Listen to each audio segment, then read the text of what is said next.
क्या तुमने कभी एक पल के लिए भी सोचा है कि तुम कब तक भागोगे, या फिर ये भूल गए हो कि तुम किस चीज से भाग रहे हो? कल के एक सपने के पीछे या कल के एक दर्द से दूर? तुम खुद से दूर जा रहे हो। तुम अब से दूर जा रहे हो। सुबह आंख खुलती है, फोन उठाते हो, नोटिफिकेशंस चेक करते हो, कल की यादें, आज की प्लानिंग और कल के टेंशन। पर एक बार सोचो, इस सब में अभी कहाँ है? तुम्हारा ध्यान हर जगह है पर अपने अंदर नहीं। तुम्हारे चेहरे पर मुस्कुराहट हो सकती है, लेकिन अंदर खामोशी से एक लंबी लड़ाई चल रही होती है। हर किसी से मिलते हो पर खुद से नहीं मिल पाते। जब तुम्हें कोई छोटी बात हर्ट करती है, जब तुम किसी की बात का बुरा मान लेते हो, तो असल में तुम्हारा दर्द वो बात नहीं होती। तुम्हारा दर्द तुम्हारा पूरा पास्ट होता है, जो एक पल में उठकर आज के पल में घुस जाता है। हर रिएक्शन, हर तकलीफ तुम्हारे बीते हुए पलों का बोझ है जो तुम उठा रहे हो, और उस बोझ को उठाने के चक्कर में तुम अपने हाथ खाली कर चुके हो, खुशी से, शांति से, अब से। एकहार्ट टॉले कहते हैं, सफरिंग होती है जब हम वर्तमान को एक्सेप्ट नहीं करते। तुम या तो उस पास्ट को याद कर रहे हो जिससे तुम बच नहीं पाए, या उस फ्यूचर के लिए घबरा रहे हो जो शायद कभी आए ही नहीं। हम इस भूल में जीते हैं कि कुछ बनने के बाद सुकून मिलेगा, लेकिन सुकून मिलता है सिर्फ अभी में जीने से। और जब तुम इस सच को महसूस करते हो, तब तुम्हारी आंखों से आंसू गिरते हैं, क्योंकि तुम समझ जाते हो कि तुमने अपना जीवन इंतजार में गवा दिया। अब का पल ही सच है, कल सिर्फ एक कल्पना है, और बीता हुआ पल एक कहानी। तुम्हारा जीवन बस एक ही जगह एग्जिस्ट करता है, अभी। यह पल, यह सांस, यह खामोशी। तुम जितना ज्यादा कल के बारे में सोचोगे, उतना ही तुम खुद से दूर होते जाओगे। अब में रहना ही एक ऐसी कला है जो सबको नहीं आती, पर जिसको आ गई उसने जीवन जीतना सीख लिया। उसने सुकून को छू लिया बिना किसी वस्तु के। सोचो जरा, जब तुम अकेला महसूस करते हो, तो क्या वाकई में तुम अकेले हो, या तुम्हारे दिमाग का शोर तुम्हें अकेलेपन का एहसास दिला रहा है? तुम्हारा दर्द ज्यादा है या तुम्हारा सोचना? ज्यादा तकलीफ किस चीज से होती है, हकीकत से या कल्पना से? अक्सर दर्द का मूल सच नहीं होता, बल्कि उसके बारे में हमारी सोच होती है। सोच हमसे सच को छुपा लेती है। तुम एक खुला आकाश हो, पर तुमने अपने आप को एक अंधेरे कमरे में बंद कर दिया है। अब वक्त आ गया है उस दरवाजे को खोलने का, उस रोशनी में लौटने का जहां तुम खुद से मिल सको। खुद से मिलना मतलब सच में जिंदा होना। जब तुम खुद से मिल जाते हो, तब तुम्हें किसी और से मिलने की जरूरत नहीं पड़ती। तुम अपने होने में ही पूरे हो जाते हो। एक बार सोचो, जब तुम खुद से प्यार नहीं करते, तो दुनिया का हर प्यार भी अधूरा लगता है। हर रिश्ते में डर, हर बात में शंका, हर पल में बेचैनी। लेकिन जैसे ही तुम अपने अंदर की आवाज सुनना शुरू करते हो, सब कुछ बदलने लगता है। अंदर की आवाज एक सूक्ष्म सा संकेत होती है कि तुम यहाँ हो और सब कुछ ठीक हो सकता है। हर सवाल का जवाब तुम्हारे अंदर ही होता है। पेन बॉडी, एक ऐसी एनर्जी जो तुम्हारे शरीर में छुपी होती है। बीते हुए दर्द का एक जीवित रूप जो हर नए दर्द के साथ जिंदा हो जाता है। जब कोई तुम्हें कुछ कह देता है और तुम्हारा रिएक्शन बहुत ज्यादा होता है, समझ जाओ तुम नहीं बोल रहे, तुम्हारी पेन बॉडी बोल रही है। और जब तक तुम उसे पहचान नहीं लेते, तुम उसके गुलाम बने रहोगे। तुम सोचोगे तुम गुस्से में हो, लेकिन असल में तुम्हारा पूरा दर्द बोल रहा होता है। ईगो का काम है तुम्हें अलग महसूस करवाना। तुम्हारा ईगो कहता है, मैं अलग हूँ, मैं अधूरा हूँ, मुझे कुछ चाहिए। और यह भावना तुम्हें हमेशा ढूंढने पर मजबूर करती है। जब तुम खुद में पूर्णता महसूस करते हो, तब ईगो चुप हो जाता है। पर उससे पहले ईगो हमेशा कुछ न कुछ चाहता है। Validation, attention, comparison. ये सब सिर्फ एक इल्यूजन है। तुम जब प्रेजेंट मोमेंट में पूरा समा जाते हो, तो तुम्हारे अंदर एक गहरा सन्नाटा उतरता है। एक ऐसी खामोशी जो चीख चीख कर कहती है, तुम पूरे हो। तुम्हें कुछ भी बनने की जरूरत नहीं है। तुम्हें किसी के एक्सेप्टेंस की जरूरत नहीं है। तुम्हारा होना ही तुम्हारी पूर्णता है। इस पल में सब कुछ है, सुकून, प्यार, ज्ञान, रोशनी। लेकिन यह आसान नहीं होता। तुम्हारा मन हर बार तुम्हें पास्ट में खींचता है या फ्यूचर की चिंता में उलझा देता है। लेकिन तुम जितनी बार भी वापस इस पल में लौट आते हो, तुम्हारा अंतरात्मा एक संकेत देता है, यही सच है। हर बार जब तुम अब में जागते हो, तुम्हारा दर्द पिघलने लगता है, जैसे सूरज के सामने बर्फ। अब एक बार आंख बंद करो, सांस लो, गहरी सांस। महसूस करो कि तुम हो, बिना किसी थॉट के, बिना किसी आइडेंटिटी के, सिर्फ हो। यह होना ही एक अद्भुत अनुभव है, और इसी में है मोक्ष। तुम इस पल में जितने गहरे जाते हो, उतने ज्यादा तुम अपने दुखों से परे हो जाते हो। जीवन का अर्थ किसी गोल में नहीं, किसी मंजिल में नहीं। जीवन का अर्थ इस सफर में है, इस पल में है। तुम जितना ज्यादा अब में जियोगे, उतना कम भय में जियोगे। तुम जितना ज्यादा अब में हो जाओगे, उतनी कम तुम्हारी पहचान दर्द से जुड़ी होगी। पेन बॉडी का ज्ञान मिलने के बाद तुम्हारे जीवन का दृष्टिकोण बदलने लगता है। हर तकलीफ, हर रिएक्शन अब सिर्फ एक सिग्नल बन जाता है, एक संकेत के अंदर कुछ पुराना है जो अभी तक ठीक नहीं हुआ। जब तुम ऑब्जर्व करना शुरू करते हो बिना रिएक्ट किए, तो एक स्पेस बनती है, और इसी स्पेस में शुरू होती है हीलिंग। तुम अब तकलीफ के साथ लड़ते नहीं हो, उसे देखते हो, और देखने का मतलब है उस तकलीफ को अपना होने देना। टोले कहते हैं observe your pain without becoming it. और जब तुम ऐसा करते हो तो तुम एक स्पेक्टेटर बन जाते हो। जैसे कोई थिएटर में बैठा हो, स्टेज पर ड्रामा चल रहा हो, लेकिन तुम जानते हो तुम आर्टिस्ट नहीं, तुम तो बस देख रहे हो। यह अवेयरनेस ही पहला कदम है फ्रीडम का। तुम खुद पर काम करते नहीं, बस खुद को जागते हो। और जैसे जैसे जागरण बढ़ता है वैसे वैसे पुराना अंधेरा छंटने लगता है। ईगो तुम्हारा सबसे छुपा हुआ दुश्मन है। वह तुम्हें दिखाता है कि तुम अलग हो, कि तुम्हें कुछ और चाहिए, कि तुम अभी ठीक नहीं हो। वह तुम्हारे अंदर के सन्नाटे से डरता है। ईगो को खामोशी से डर लगता है, क्योंकि उसे पता है जहाँ खामोशी है वहाँ उसका अंत है। इसलिए ईगो हमेशा तुम्हें व्यस्त रखता है, सोचों में, प्लान्स में, ड्रामा में, कंपैरिजंस में। टोले कहते हैं ईगो सर्वाइव्स थ्रू आइडेंटिफिकेशन। तुम जितना ज़्यादा अपने रोल्स, अपनी कहानियों, अपने टाइटल्स से चिपक जाते हो, उतना ही तुम ईगो के जाल में फंस जाते हो। तुम सीईओ हो, तुम स्टूडेंट हो, तुम माँ हो, तुम बेटा हो, ये सब रोल्स हैं, पर असली तुम कौन हो? जब सब कुछ छिन जाए तब भी जो बचा रहे वही तुम हो। एक दिन तुम बाहर से थक जाते हो, सब कुछ मिलने के बाद भी अंदर एक खालीपन रह जाता है। तब तुम उस खालीपन से भागने के बजाय उसमें उतरने का फैसला करते हो। वहीं से शुरू होती है स्पिरिचुअल अवेकनिंग। तुम देखते हो मैं कोई आइडेंटिटी नहीं, मैं कोई थॉट नहीं, मैं कोई इमोशन नहीं, मैं एक अवेयरनेस हूँ, एक दृष्टा, एक साक्षी। और यह रियलाइजेशन ही मोक्ष की पहली सीढ़ी है। कॉन्शियस रिलेशनशिप्स तब बनते हैं जब दो लोग अपने पेन बॉडी को समझने लगते हैं, जब दोनों व्यक्ति समझते हैं कि गुस्सा उनका नहीं, उनका दर्द बोल रहा है, जब दोनों अपने ईगो को देख पाते हैं बिना उसमें घुसे। तब रिश्ते असली बनते हैं, बिना डिमांड के, बिना पॉसेसिवनेस के। सिर्फ एक खुला स्पेस जहाँ दो रूहें एक दूसरे के साथ बैठती हैं। जब तुम अपने मन से अलग खड़े हो जाते हो, तुम देखते हो थॉट्स सिर्फ क्लाउड्स हैं, तुम आसमान हो।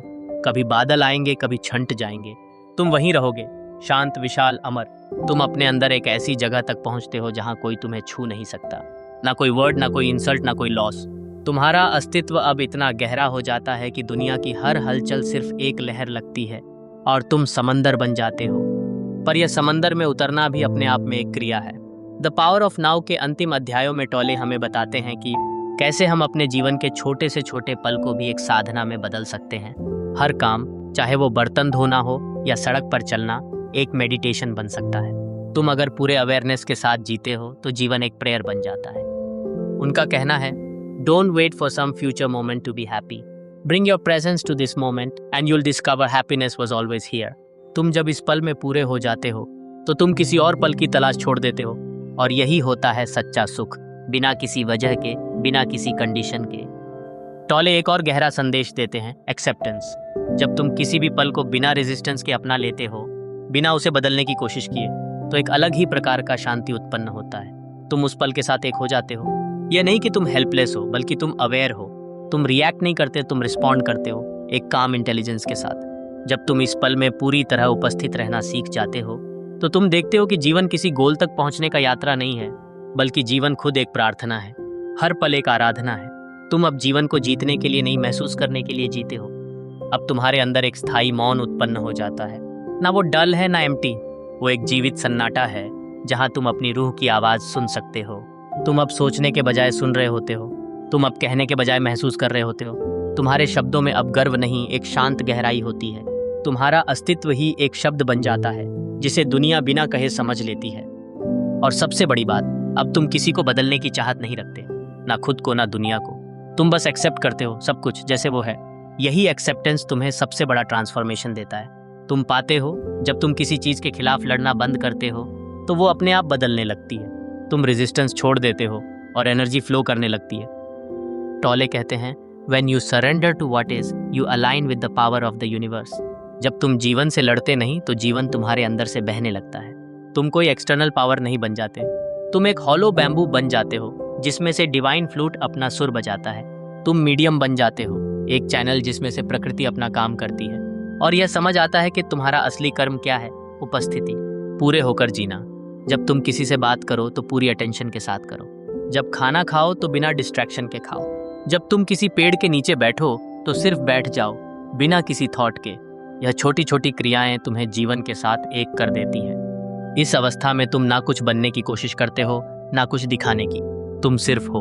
तुम एक बेहतरीन कोट या एक डीप इनसाइट शेयर नहीं करना चाहते, तुम खुद एक इनसाइट बन जाते हो। तुम्हारा प्रेजेंस ही सबसे बड़ा हीलिंग बन जाता है। तुम किसी को शब्द से नहीं, अपने होने से ट्रांसफॉर्म करते हो। और अब जब तुम पीछे मुड़ के देखते हो तो समझ आता है सब कुछ परफेक्ट था। हर पेन, हर स्ट्रगल, हर हार्ट ब्रेक, सब एक पथ था तुम्हें इस जागरण तक पहुंचाने के लिए। तुम किसी से गिला नहीं करते, तुम ग्रैटिट्यूड महसूस करते हो। हर दर्द तुम्हारा गुरु था, हर छोटी तकलीफ एक नॉकिंग थी। Wake up. तुम अब जीने लगते हो जैसे हर पल तुम्हारा अंतिम हो, क्योंकि तुम जानते हो यही ही पल जीवन का संचित सार है। ना कल था ना कल होगा, सिर्फ अब है। और इस अब में ही सब कुछ है, प्रेम, शांति, सत्य, मोक्ष। तो अगर तुम सुन रहे हो तो ये याद रखो, तुम कुछ बनने के लिए यहाँ नहीं आए हो, तुम यहाँ सिर्फ होने के लिए आए हो। तुम्हारे होने में ही एक प्रकाश छुपा है, और जब तुम उस प्रकाश को महसूस करते हो, बिना कुछ किए, बिना कुछ प्रूव किए, तो तुम जीत जाते हो। जीत किसी कंपटीशन की नहीं, किसी और के सामने नहीं, बल्कि अपने मन के ऊपर। और यह जीत ही है द पावर ऑफ नाउ। यही सच है, यही मोक्ष है, यही जीवन है। कभी कभी जीवन तुमसे सब कुछ छीन लेता है, रिश्ते, सपने, हेल्थ, स्टेटस, सब कुछ। और उस खाली जगह में तुम जैसे खुद से टकराते हो। पहले लगता है सब खत्म हो गया है, लेकिन टोले कहते हैं इसी अंत में एक नया आरंभ छुपा होता है। जब सब कुछ छूटा तब जो बचा वही तो तुम हो, वही तो सच है। द पावर ऑफ नाउ का अंतिम संदेश एक ऐसा शब्दहीन सत्य है जिसे शब्दों में बांधना मुश्किल है। यह एक प्रेजेंस का अनुभव है, जहां तुम ना अंदर हो ना बाहर, ना मनुष्य हो ना रोल। तुम सिर्फ एक एनर्जी हो, एक प्योर अवेयरनेस। और ये अवेयरनेस किसी डेस्टिनेशन का रिजल्ट नहीं है, यह तो तुम्हारा जन्मसिद्ध स्वभाव है। बस भूल गए थे। टोले कहते हैं एनलाइटनमेंट कोई आकस्मिक इवेंट नहीं, बल्कि एक डेली सरेंडर है। हर पल, हर सिचुएशन में अपने मन की रेजिस्टेंस को पहचानना और उसे छोड़ देना। अपने अंदर की धुनी में जलते रहना ताकि ईगो का हर अंश भस्म हो जाए। आखिर में सबसे गहरी बात यह है, तुम्हारा असली दर्द यह था कि तुमने अपने आप से जुड़ाव तोड़ दिया था। तुम दुनिया में खोए रहे और अपने सत्व के साथ कनेक्शन छूट गया। द पावर ऑफ नाउ वही रिश्ता दोबारा जोड़ने का मार्ग है। हर थॉट के पीछे जाने के बजाय हर मोमेंट में रुको और अपने अंदर झांको। वहाँ एक डीप साइलेंस है, एक डिवाइन स्टिलनेस, जहाँ तुम सदैव हो, जहाँ तुम कभी रोए नहीं थे, कभी डरे नहीं थे, कभी अलग नहीं थे। टोले कहते हैं When you surrender to what is, you align with the power of the universe. जब तुम जीवन से लड़ते नहीं तो जीवन तुम्हारे अंदर से बहने लगता है। तुम कोई एक्सटर्नल पावर नहीं बन जाते, तुम एक हॉलो बैम्बू बन जाते हो जिसमें से डिवाइन फ्लूट अपना सुर बजाता है। तुम मीडियम बन जाते हो, एक चैनल जिसमें से प्रकृति अपना काम करती है। और यह समझ आता है कि तुम्हारा असली कर्म क्या है, उपस्थिति, पूरे होकर जीना।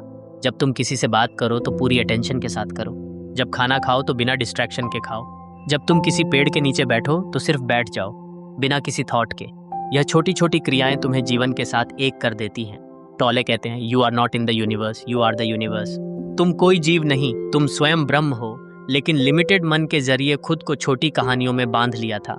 जब ये कहानियां टूट जाती हैं तब सच का प्रकाश तुम्हारे रूप में फिर से जागृत होता है। जब तुम इस पल में पूरी तरह उपस्थित रहना सीख जाते हो तो तुम देखते हो कि जीवन किसी गोल तक पहुंचने का यात्रा नहीं है, बल्कि जीवन खुद एक प्रार्थना है।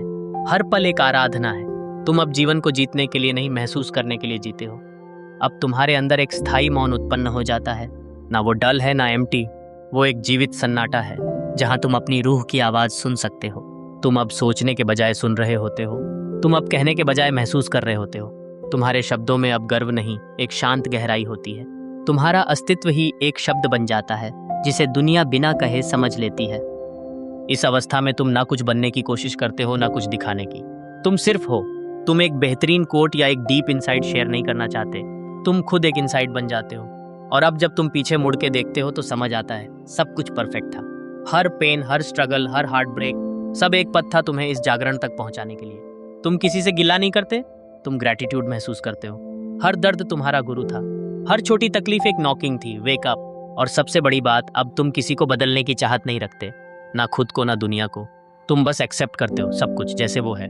यही एक्सेप्टेंस तुम्हें सबसे बड़ा ट्रांसफॉर्मेशन देता है। तुम पाते हो जब तुम किसी चीज के खिलाफ लड़ना बंद करते हो तो वो अपने आप बदलने लगती है। तुम रेजिस्टेंस छोड़ देते हो और एनर्जी फ्लो करने लगती है। टोले कहते हैं when you surrender to what is, you align with the power of the universe. जब तुम जीवन से लड़ते नहीं तो जीवन तुम्हारे अंदर से बहने लगता है। तुम कोई एक्सटर्नल पावर नहीं बन जाते, तुम एक हॉलो बैम्बू बन जाते हो जिसमें से डिवाइन फ्लूट अपना सुर बजाता है। तुम मीडियम बन जाते हो, एक चैनल जिसमें से प्रकृति अपना काम करती है। और यह समझ आता है कि तुम्हारा असली कर्म क्या है, उपस्थिति, पूरे होकर जीना। जब तुम किसी से बात करो तो पूरी अटेंशन के साथ करो। जब खाना खाओ तो बिना डिस्ट्रैक्शन के खाओ। जब तुम किसी पेड़ के नीचे बैठो तो सिर्फ बैठ जाओ, बिना किसी थॉट के। यह छोटी छोटी क्रियाएं तुम्हें जीवन के साथ एक कर देती हैं। तुम्हारा प्रेजेंस ही सबसे बड़ा हीलिंग बन जाता है। तुम किसी को शब्द से नहीं, अपने होने से ट्रांसफॉर्म करते हो। द पावर ऑफ नाउ का अंतिम संदेश एक ऐसा शब्दहीन सत्य है जिसे शब्दों में बांधना मुश्किल है। यह एक प्रेजेंस का अनुभव है, जहां तुम ना अंदर हो ना बाहर, ना मनुष्य हो ना रोल। तुम सिर्फ एक एनर्जी हो, एक प्योर अवेयरनेस। और ये अवेयरनेस किसी डेस्टिनेशन का रिजल्ट नहीं है, यह तो तुम्हारा जन्मसिद्ध स्वभाव है, बस भूल गए थे। और अब जब तुम पीछे मुड़ के देखते हो तो समझ आता है सब कुछ परफेक्ट था। हर पेन, हर स्ट्रगल, हर हार्ट ब्रेक, सब एक पथ था तुम्हें इस जागरण तक पहुंचाने के लिए। तुम किसी से गिला नहीं करते, तुम ग्रैटिट्यूड महसूस करते हो। हर दर्द तुम्हारा गुरु था, हर छोटी तकलीफ एक नॉकिंग थी। Wake up. तुम अब जीने लगते हो जैसे हर पल तुम्हारा अंतिम हो, क्योंकि तुम जानते हो यही ही पल जीवन का संचित सार है। ना कल था ना कल होगा, सिर्फ अब है। और इस अब में ही सब कुछ है, प्रेम, शांति, सत्य, मोक्ष। तो अगर तुम सुन रहे हो तो ये याद रखो, तुम कुछ बनने के लिए यहाँ नहीं आए हो, तुम यहाँ सिर्फ होने के लिए आए हो। तुम्हारे होने में ही एक प्रकाश छुपा है, और जब तुम उस प्रकाश को महसूस करते हो बिना कुछ किए, बिना कुछ प्रूव किए, तो तुम जीत जाते हो। जीत किसी कंपटीशन की नहीं, किसी और के सामने नहीं, बल्कि अपने मन के ऊपर। और यह जीत ही है द पावर ऑफ नाउ। यही सच है, यही मोक्ष है, यही जीवन है। कभी कभी जीवन तुमसे सब कुछ छीन लेता है, रिश्ते, सपने, हेल्थ, स्टेटस, सब कुछ। और उस खाली जगह में तुम जैसे खुद से टकराते हो। पहले लगता है सब खत्म हो गया है, लेकिन टॉले कहते हैं इसी अंत में एक नया आरंभ छुपा होता है। जब सब कुछ छूटा तब जो बचा वही तो तुम हो, वही तो सच है। तुम्हारा मन एक प्रोजेक्टर है, हर बार तुम्हारे सामने या तो गिल्ट का एक सीन चला देता है या डर का, और तुम वही देखते हो, वही महसूस करते हो, हर पल, हर रोज। तुम अपने सोचों के बंधन में इतने उलझ जाते हो कि तुम यह भूल जाते हो कि तुम सोच नहीं हो, तुम सोच से परे हो, तुम ऑब्जर्वर हो। तुम उस आकाश की तरह हो जिसमें सब कुछ होता है, पर जो खुद उस सब से परे रहता है। द पावर ऑफ नाउ का अंतिम संदेश एक ऐसा शब्दहीन सत्य है जिसे शब्दों में बांधना मुश्किल है। यह एक प्रेजेंस का अनुभव है, जहां तुम ना अंदर हो ना बाहर, ना मनुष्य हो ना रोल। तुम सिर्फ एक एनर्जी हो, एक प्योर अवेयरनेस। और ये अवेयरनेस किसी डेस्टिनेशन का रिजल्ट नहीं है, यह तो तुम्हारा जन्मसिद्ध स्वभाव है, बस भूल गए थे। टॉले कहते हैं एनलाइटनमेंट कोई आकस्मिक इवेंट नहीं, बल्कि एक डेली सरेंडर है। हर पल, हर सिचुएशन में अपने मन की रेजिस्टेंस को पहचानना और उसे छोड़ देना, अपने अंदर की धुनी में जलते रहना, ताकि ईगो का हर अंश भस्म हो जाए। आखिर में सबसे गहरी बात यह है, तुम्हारा असली दर्द यह था कि तुमने अपने आप से जुड़ाव तोड़ दिया था। तुम दुनिया में खोए रहे और अपने सत्व के साथ कनेक्शन छूट गया। द पावर ऑफ नाउ वही रिश्ता दोबारा जोड़ने का मार्ग है। हर थॉट के पीछे जाने के बजाय हर मोमेंट में रुको और अपने अंदर झांको। वहाँ एक डीप साइलेंस है, एक डिवाइन स्टिलनेस, जहाँ तुम सदैव हो, जहाँ तुम कभी रोए नहीं थे, कभी डरे नहीं थे, कभी अलग नहीं थे। टॉले कहते हैं you are not in the universe, you are the universe. तुम कोई जीव नहीं, तुम स्वयं ब्रह्म हो, लेकिन लिमिटेड मन के जरिए खुद को छोटी कहानियों में बांध लिया था। जब ये कहानियां टूट जाती हैं तब सच का प्रकाश तुम्हारे रूप में फिर से जागृत होता है। द पावर ऑफ नाउ एक किताबी ज्ञान नहीं, एक जीवन दृष्टि है। हर पल में जियो, बिना कुछ एक्सपेक्ट किए, बिना किसी आइडेंटिटी से चिपके, क्योंकि तुम्हारा असली काम इस दुनिया में कुछ बनने का नहीं, सिर्फ इस पल के साथ एक हो जाने का है। तुम जब इस पल में पूरी तरह से होते हो तो तुम्हारा चेहरा ही मेडिटेशन बन जाता है, तुम्हारी आंखें साइलेंस बोलती हैं, तुम्हारी हरकतें ग्रेस में बदल जाती हैं, और लोग तुमसे पूछते हैं तुम इतने शांत कैसे हो। तुम मुस्कुराते हो क्योंकि तुम्हें जवाब देना नहीं पड़ता, तुम खुद एक जवाब बन जाते हो। जीवन का अंतिम रहस्य यही है, being is the truth, presence is the path, awareness is the home. जब तुम अब में होते हो तब तुम आई एम के रूप में जाग जाते हो। अगर ये शब्द तुम्हारे अंतर्मन से कुछ कह पाए, अगर इस मौन की ध्वनि ने तुम्हारे भीतर कुछ हिला दिया, तो इस यात्रा को औरों तक पहुंचाना भी एक सेवा है। इस चैनल को सब्सक्राइब करें, इस वीडियो को शेयर करें और कमेंट में बताएं इस अभी ने आपके भीतर क्या छुआ, क्योंकि शायद तुम्हारा एक क्लिक किसी और आत्मा को भी उसकी जागृति के रास्ते पर ले चले। धन्यवाद।